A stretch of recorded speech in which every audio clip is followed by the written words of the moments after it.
Olá pessoal, dando continuidade à estrutura de decisão ou estrutura condicional, nós temos mais um problema aqui e vamos tratar das estruturas de decisões encaixadas, ou seja, que você pode encaixar uma estrutura de decisão dentro de outra estrutura, tá? Então como seria isso? Aqui nós temos um problema. Faça um algoritmo que leia a nota de um aluno e diga se ele está aprovado, reprovado ou de recuperação. Então você pode perguntar, professor, mas nós temos aqui três opções: aprovado, reprovado ou de recuperação. E até agora nós só vimos os algoritmos com duas opções, verdadeiro ou falso. Como seria isso então? Bem, antes vamos analisar as condições. As condições se a nota for maior ou igual a 7, ele está aprovado. Se for menor que 7 e maior que 6, recuperação. E se a nota for menor que 6, então ele está reprovado. Bem, no algoritmo do vídeo anterior, nós tínhamos a condição, que aqui é avaliar a nota, né, do aluno. E aqui nós teríamos, caso ele fosse aprovado, escrito aqui, aprovado, né? Eu ia exibir na tela. Se ele fosse reprovado, eu ia exibir na tela, reprovado, certo? Só que o que nós vamos fazer agora? Se a nota for maior ou igual a 7, se for verdadeiro, então ele executa aqui aprovado, normalmente. Se for menor que 7, ou seja, caso contrário, se for menor que 7, aí vamos ter uma outra estrutura, tá? Percebam a diferença? Eu tirei esse comando aqui, onde era o comando 2, eu tirei ele, tá? E coloquei uma outra estrutura aqui dentro, tá? No lugar desse comando. Esse aqui é como se fosse o comando 2, tá? Então, estrutura encaixada é isso. Você tem uma outra estrutura de decisão dentro de uma estrutura de decisão, tá? Então, ou seja, vamos seguindo aqui. Caso a nota seja falso, né? Se a nota não for maior ou igual a 7, ele vem para cá.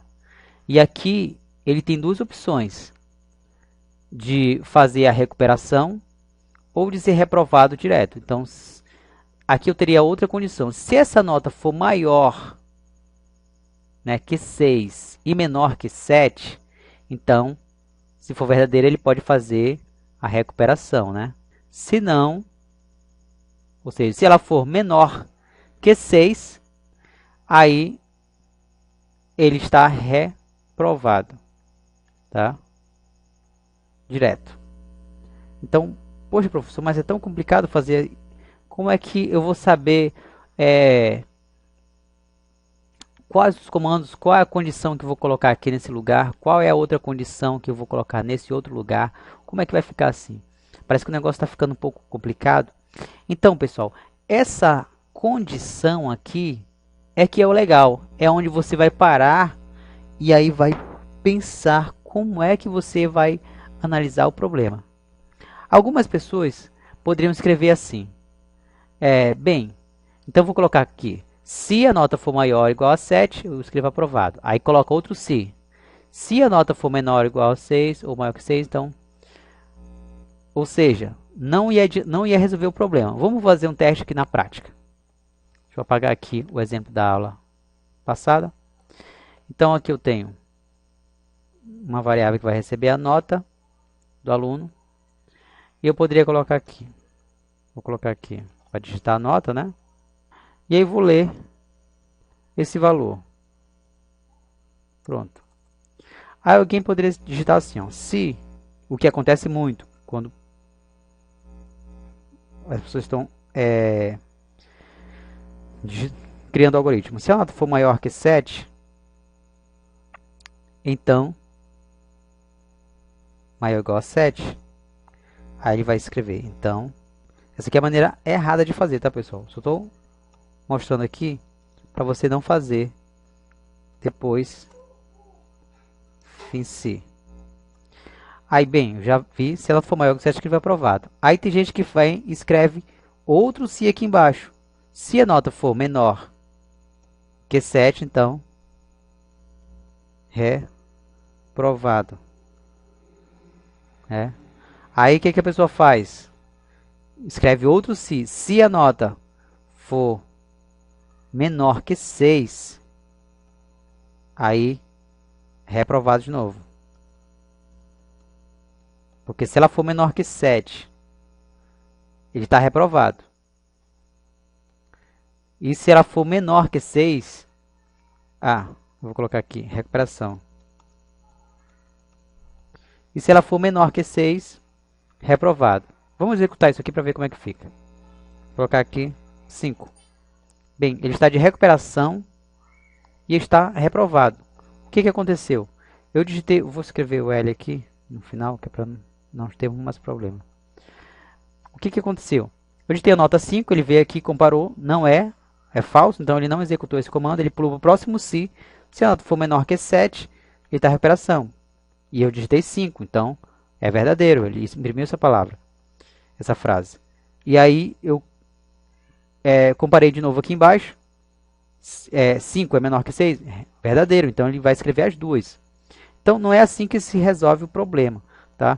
Primeiro, essa é a parte legal, porque é a parte que você vai pensar e vai ver como você vai resolver essa questão.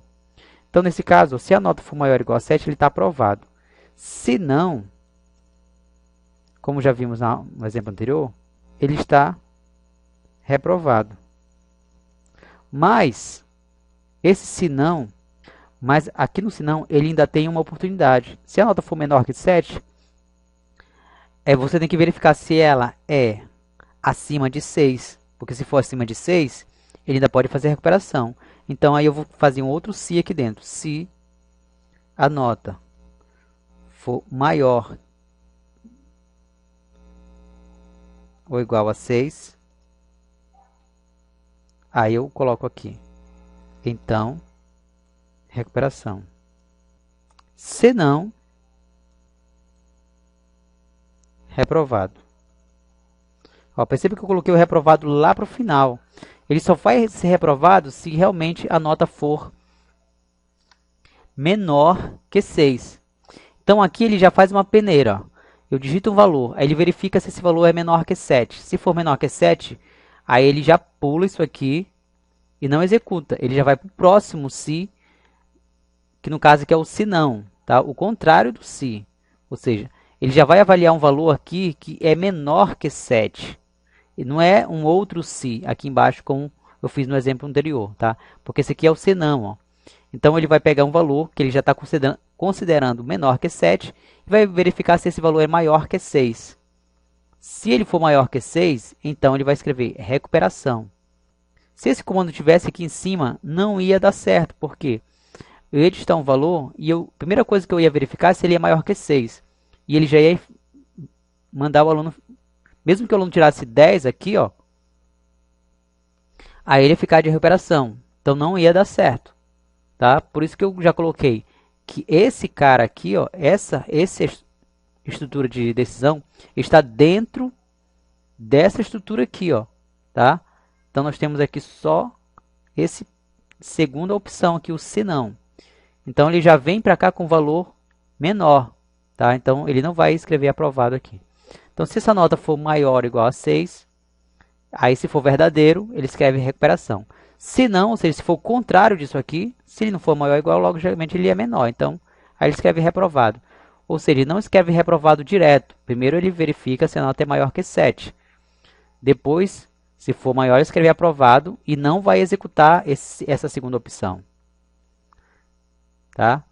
E aí o se não. Se essa nota for maior, ou seja, se é o contrário do se, já que ela não é maior ou igual a 7, logicamente ela é menor que 7. Então ele vai executar o se não.